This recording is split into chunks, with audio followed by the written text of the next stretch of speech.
Welcome back to the channel, my friends. Warhammer Man Studios, I'm Warhammer Man, and today we're taking a look at the brand new Imperial Knights Detachments. This video is sponsored by the Game Bunker. More on that later. Imperial Knights Detachments, quest forever to defend the Heartland. Night worlds are insane domains that stick to their ancestral teachings and the faded trappings of chivalry. And so their battle plans tend to involve lots of stomping forward and swinging chainswords, and not much else. Luckily, the upcoming Codex Imperial Knights is much more imaginative than your average feudal lord, and contains 4 markedly different detachments to test your mettle.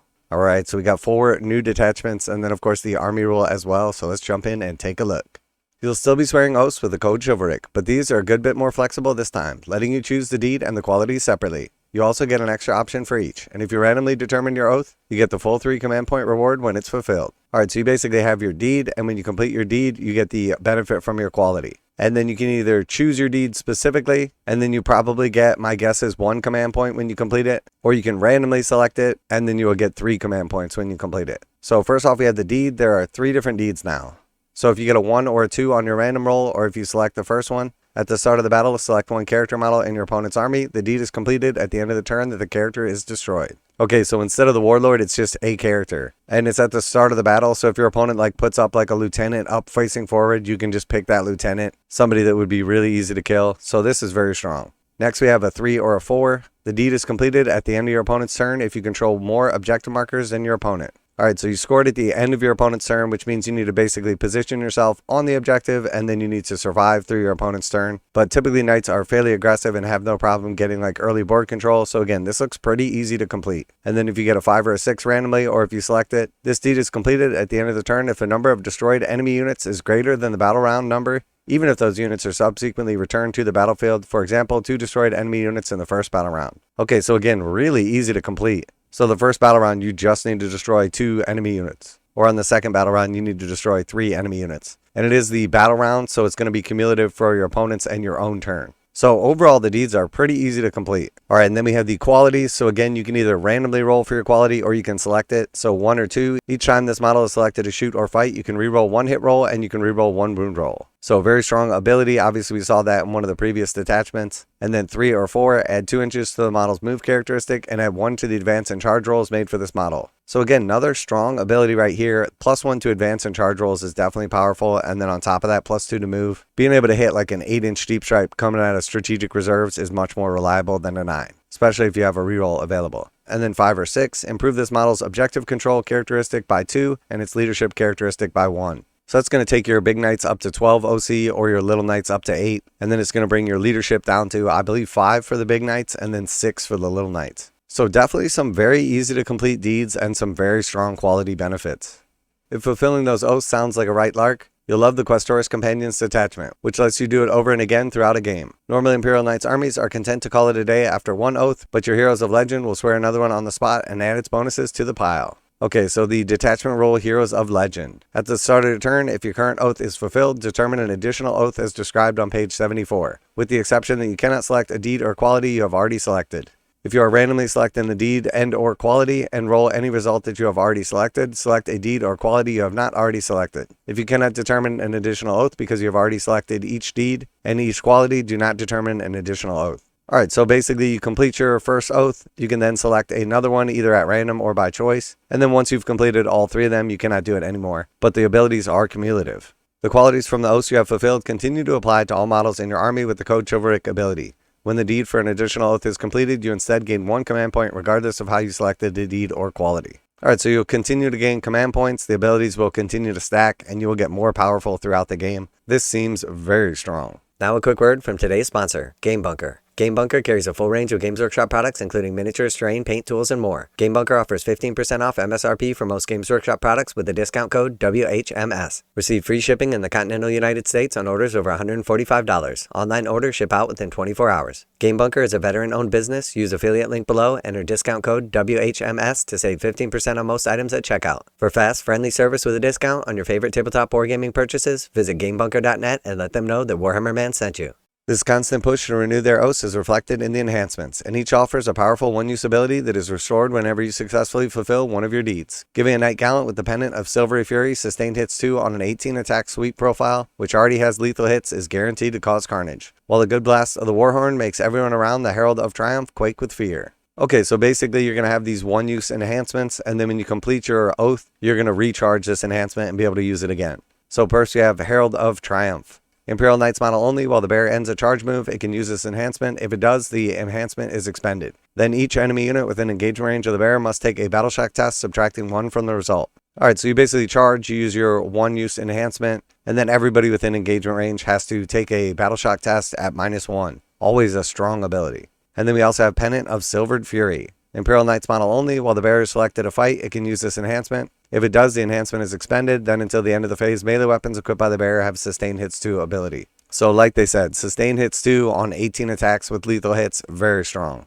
The stratagems are all about charging your knights deep into the enemy ranks. Hero's Tread lets you leave an objective unattended, safe in knowledge that the odd sneaky character or small unit won't wrestle it away in your absence. Opponents won't be able to gum up your gears by throwing hordes of disposable wretches in your way, as a moment of glory and unstoppable warrior let you surge on through their lines, whether you wipe out your foe or not. So we have Hero's Tread, 1 command point, end of the command phase, 1 Imperial Knight Titanic model from your army that's within range of an objective marker you control. Effect, your level of control over the objective marker is 5 unless it would otherwise be greater, until your opponent's level of control over the objective marker is greater than yours at the end of a phase. So end of the command phase, you'll be able to sticky an objective, and then you have a control score of 5. So always good. And then Moment of Glory, 1 command point, fight phase just before Imperial Knight Titanic unit from your army consolidates. The Imperial Knight Titanic unit, until the end of the phase, each time your unit consolidates, models can move an additional 3 inches, provided your unit can move within engagement range of 1 or more enemy units. So 1 command point and you have a 6-inch consolidation as long as you can touch another unit.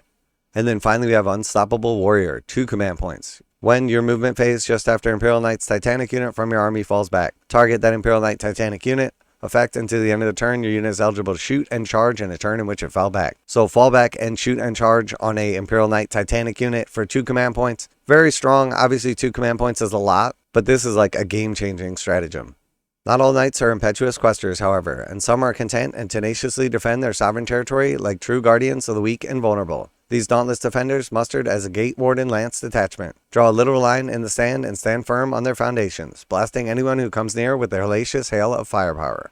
Alright, so Detachment Rule, Dauntless Defenders. At the start of the first battle round, select 2 objective markers on the battlefield to be your foundations. You draw a line from any one part of the foundations to the other. If any part of the model's base or any part of a model's hull for a model without a base crosses that line, this model's unit is said to be on your defense line. While an Imperial Knight unit from your army is on the defense line, that unit is the following ability. Against the Horde. Each time a model in this unit makes an attack that targets a visible enemy unit, you can ignore any and all modifiers to the hit roll, and weapons equipped by models in the unit have Sustained Hits 1 ability. Each time one of your foundations is removed from the battlefield by a primary mission roll, just after it is removed, select a new objective marker on the battlefield to be one of your foundations. Alright, so beginning of game, you're going to pick 2 objective markers on the battlefield, and then you're going to draw a line from any point of that objective marker, and then you're going to draw a line from any point of one of those objective markers to the other.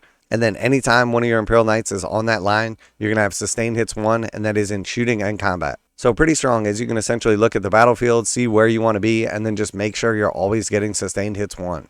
3 of the 4 enhancements kick in when your Knights stand on the defensive line. The Inquisitor at Arms, pumping up the Attended Armiger's objective control characteristic. The other 2 improve your close combat range attacks respectively. But our personal favorite is the Vengeful Tread, because slamming a Knight into an enemy with a pile of mortal wounds is always the correct course of action. So we have for first enhancement, Inquisitor at Arms, Imperial Knights model only. While the bearer is on the defensive line and there are no enemy units on your defensive line, add the bearer's objective control characteristic to that of each model affected by the bearer's bondsman ability. Alright, so that could be pretty strong, as your big knight is basically going to give plus 10 OC to your little knights, on top of the 6 that they already have. So you're going to have like 16 OC little knights, but you do have to make sure that your opponent doesn't have any models on your defensive line. So very strong. And then we have Vengeful Tread, Imperial Knight model only. Once per turn, you can target the bearer with the Tank Shock stratagem for 0 command points. Alright, so free Tank Shock, always strong. As you might expect, the stratagems let you weather attacks and boot out interlopers like a champ. With Lancebreaker blunting all those big guns that just happen to materialize whenever an Imperial Knight's army is knocking about. If anyone does manage to make it up close, a 1-2 punch of Drive Them Out and Titanic Bombardment ensure you'll paint your defensive line with Fetching Shade of Crimson. So we have Lancebreaker, 1 command point. In the fight phase, just after an enemy unit has selected its targets, target 1 Imperial Knight unit from your army that was selected as a target of 1 or more of the attacking unit's attacks on your defensive line. Effect, until the end of the phase, each time an attack targets your unit, if the strength characteristic of that attack is greater than the toughness characteristic of your unit, subtract 1 from the wound roll. Alright, so -1 to be wounded if they are strength 12 or higher against your big knights, or strength 10 or higher against your little knights if you're on the defensive line. and then drive them out 1 command point, your shooting phase or fight phase. 1 Imperial Knights unit from your army that has been selected to shoot or fight this phase. Effect: until the end of the phase, each time a model in this unit makes an attack that targets an enemy unit on your defensive line, an unmodified hit roll of 5 scores a critical hit. Alright, so 1 command point for 5+ crits in the shooting or fight phase, as long as your target is on the defensive line. So again, very strong. These are definitely a little more situational, but it shouldn't be that hard to make sure that this situation comes true, as your opponent's going to want to be on objectives, and you're going to want to kill stuff that's on objectives. And then you have the line between the 2 objectives you choose.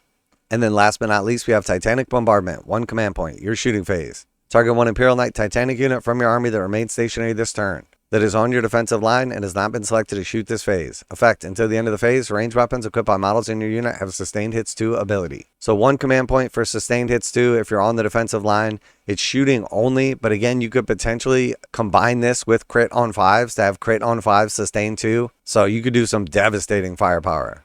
Beyond these, you also have the Valor Strike Lance Detachment, which borrows a lot of the old Noble Lance, but swaps the army-wide Feel No Pain that all your opponents loved for advanced rerolls and assault rule on guns when advancing. Armiger fans can instead fill the battlefield with Noble Squires at the Spearhead at Arms Detachment, giving the Diminutive Knights battle line and letting your Bondsman abilities affect up to 3 models instead of just 1. Alright, so it sounds like they got rid of the Feel No Pain, which definitely was very, very strong. And then it does sound like they took away battle line from the Little Knights. So now if you take the Little Knight Detachment, they will regain battle line, and then you'll be able to affect up to 3 Knights with the Bondsman ability instead of 1.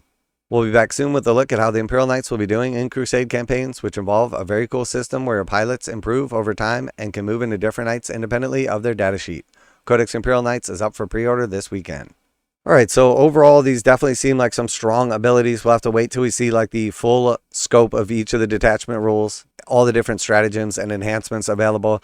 Getting rid of the Feel No Pain definitely makes sense, as this was just absolutely crazy, especially if you were spiking on those rolls. And the Knights became like almost unkillable once your oath was completed. But it does seem like the Knights are going to be really good and really fun to play. Definitely seems like very thematic, and it sounds like there's some pretty good detachments to choose from. Let me know what you think of the Imperial Knights. What do you think of them getting rid of the Feel No Pain and changing up some abilities? What do you think of the battle line going away on the Armigers? Always like to hear back from you guys in the comments. And as always, special thanks to the Game Bunker for sponsoring the channel. Check out the link in the description to save 15% on most Games Workshop products with code WHMS at checkout. Warhammer Man Studios, I'm Warhammer Man, and I am looking forward to the new Imperial Knights Codex. And I'm out of here.